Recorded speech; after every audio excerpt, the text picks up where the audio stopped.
What's up, gamers? My name's Gwen, and this is Moral Queen, and together we're trying to set the record for the fastest Maxcape achieved on an Iron account morally without the use of alts in any way. No boosting, tanking, scouting, dancing, shop stocking, or interacting with another account unless it's necessary to complete the content. Welcome back to the Iron Maxcape Speedrun Moral Percent Season 2. Last episode, we finished Dragon Slayer 2, unlocking Wrath runes and some easier to get to dragons, but most importantly, it was the last major quest of the run. No more quest requirements, no more boss fights, or runs through frustrating forests, just pure uncut gains on the horizon from here on out. Well, that said, we do have a few diaries left to clear up, which is where we start today, but we have the requirements for the major ones, which we'll tidy up real fast, and we have efficient money-making methods for the final diary requirement I need for the run, so let's get into it and let's get it over with. After making my way and buying a crystal halberd, of course. It's just an insane upgrade. When you get lucky.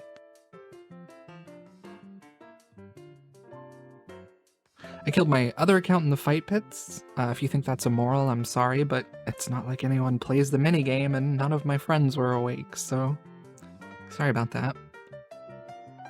I kind of did things a little out of order here. We got some of the Karamja hard tasks done.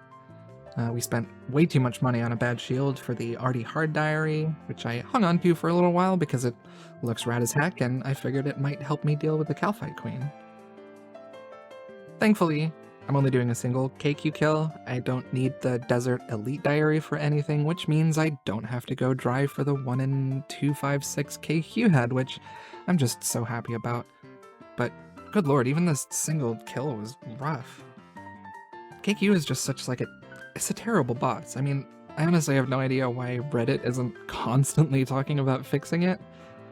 I guess it doesn't really give you anything useful, but good grief, this bug is tough. My first attempt, I thought I could get away with not doing any lures, basically, just stepping under between attacks so I could take less damage. But I don't know if I just got unlucky with spawns or what happened, but she just never stopped moving and never got trapped, and she caught me off guard enough times that I had to, tactically Lumbridge teleport and rethink the strategy. Yeah, that's what we'll go with. The second attempt was somehow even worse. Like, I didn't even get through the first phase. I don't know. Same issues, she just wouldn't stop moving, I couldn't get her trapped, nothing was spawning. But I got the teleport out this time, so... Attempt number 3, I stopped being stubborn and did the Limport lure when you pull the Guardians down with her to kind of trap her in place, and it went pretty smoothly. I mean, not great, but pretty smoothly. I stepped in and out for attacks to make sure I wasn't too low on health. And I wasn't trying to, time the attacks to be tick perfect with stepping under. I was genuinely just making sure I wasn't doing stupid things and dying, because that happens when I do bosses that take a long time. So it took a while, but we got there in the end, and the Humble Bug Lady dropped us a Super Combat Potion and some Herblore XP. Could be worse, I guess. But we finished off the Desert Hard Diary, which means Zahur will now make potions out of noted herbs and vials, and clean noted grindy herbs if I need him to, which genuinely saves a ton of time on the Herblore grind in the future. Then after that, it was time for Karamja with our well-earned 100 combat to get an actually great task from Duradel, and a quick swim across a useless shortcut. Finish the hard diary for the clappy Karamja gloves for way clicker travel to Duracell, and access to the underground gem mine, which is going to come in big for us very soon.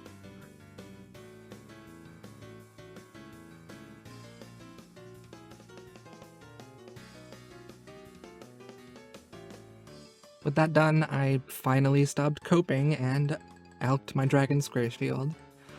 I checked on the health of a bush that killed my whiteberry gains and finished up the already hard diary for the extra herb run teleports and a nice little 10% bonus to my pickpocketing all around the world. The last one for quite a while was the current hard diary. I saved it for last because I thought it'd be pretty quick. The only thing I needed was a Xerix talisman. How hard could that be, right? Turns out it's pretty hard, man. I don't know who I pissed off. Maybe a Jmod doesn't like my videos, I don't know, but I went so dry, it's insane. To cry, this is supposed to be 1M125. We're at basically almost 500. I hate this.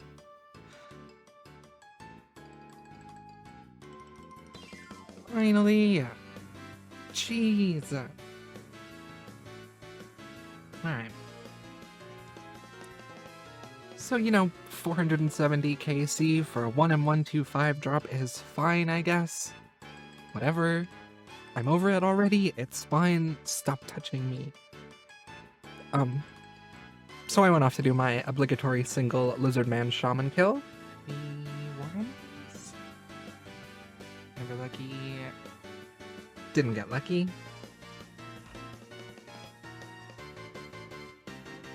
Had a surprise tank test with some insanely strong zombies.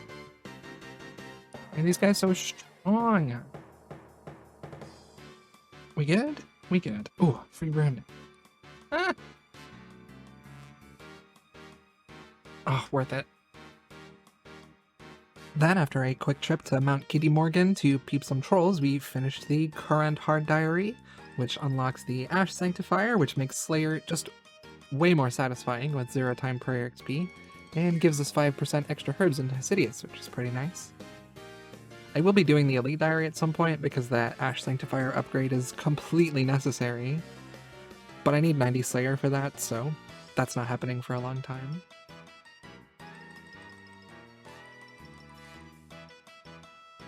With those diaries done, the first arc of the run is basically finished.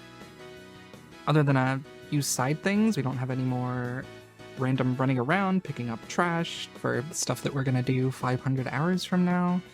No more training stats inefficiently because I need them to do a quest or something else efficiently. Now we're actually into the real grinds.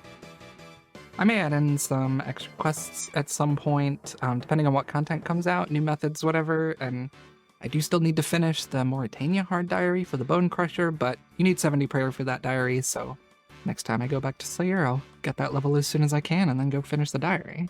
Make sense? It makes sense. Before we get into the fun grinds, though, we have to do our chores, so I'm going to spend a little while robbing this insanely rich farmer to build up a nice stack of bird and herb seeds for the next arc of the run.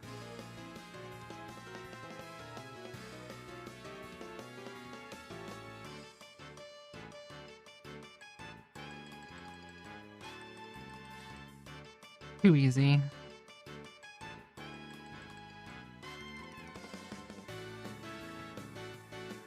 It's even easier. With a few thousand of each birdhouse seed saved up, which should last me a long time, I teleported out to get a couple of cheeky construction levels. That's 71 construction? Finishing Dragon Slayer 2 got me the Maxcape, which is the best way for me to train construction to 99 now. But I'll only be staying here until... And there's 72, which means... time for a Spirit Tree, which is insane QOL for me. Yeah, that's right, you heard me. The Spirit Tree in the POH always feels like such a big step on an Iron account for me. I'm not really sure why. Just being at a point in the account where you're finally getting the quality of life upgrades is so satisfying. Now we get to actually use the diary rewards we unlocked, starting with my new favorite mining method. This didn't used to be possible, 3-tick gemrock mining, because they used to have a pointless delay on rocks that weren't granite and iron, and some other stuff I don't remember. I mean, you could like 4-tick it maybe, but who has the time for that, you know? But jagex, the cool company with big brain developers that they are, removed that delay.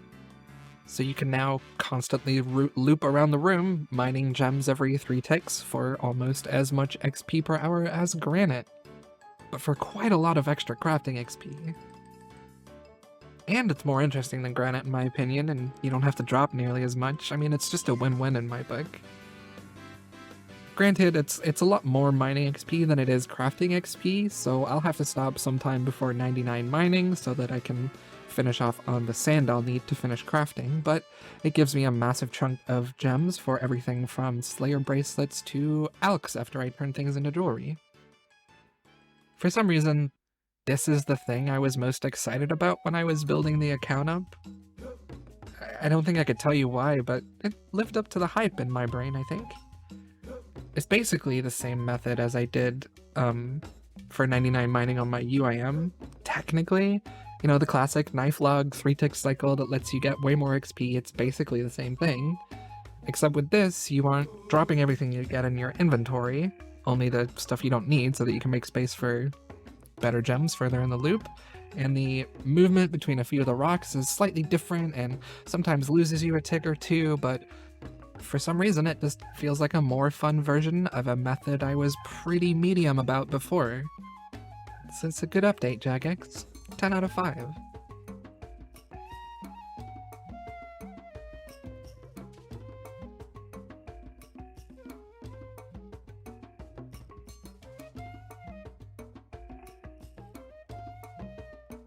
Jeez.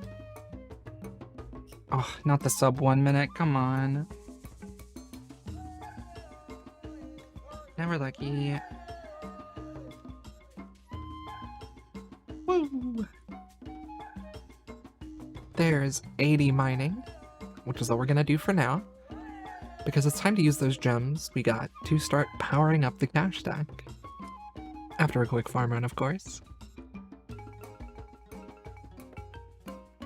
But for now, Moral Queen has a bunch of gems to cut and a bunch of artifacts to steal, so that's where she'll leave you for this week. If you enjoyed the video, please hit that like button, it gives me creative validation, and if you want to stick around and see even more new methods next episode, maybe subscribe. I'd appreciate it a lot. And hey, I've got a members-only Discord server if you feel like giving me some support and hanging out with some very chill and wholesome people. And I'm ramping up the stream schedule for member streams on YouTube, and I've got the Twitch set up for the future too, so come hang out if you want to. I don't know how, but I managed to convince Coldsy and Flashcards to sign up to the Gwemperor tier, which means I'll be doing an art stream for them and some other folks this weekend, which I'm pretty excited about. Thank you for supporting me as much as you have, it really means the world to me. Same goes for my wonderful and cute and talented Gwemlin Supremes, Darby, Mitaka, Vintage Tops, and Mark. I hope it's clear how much I appreciate you. Of course, all of my Gwemlins, my little bread gang, you're all wonderful, and this week I'm shouting out Sino, Rachel, and Stark, because they've been great in the Discord, and you should come hang out with them. And you know I couldn't do it without my supporters. It means so much to me that anyone would join at any level, so thank you so much. And thanks for watching the video. I'll see you next week. Bye.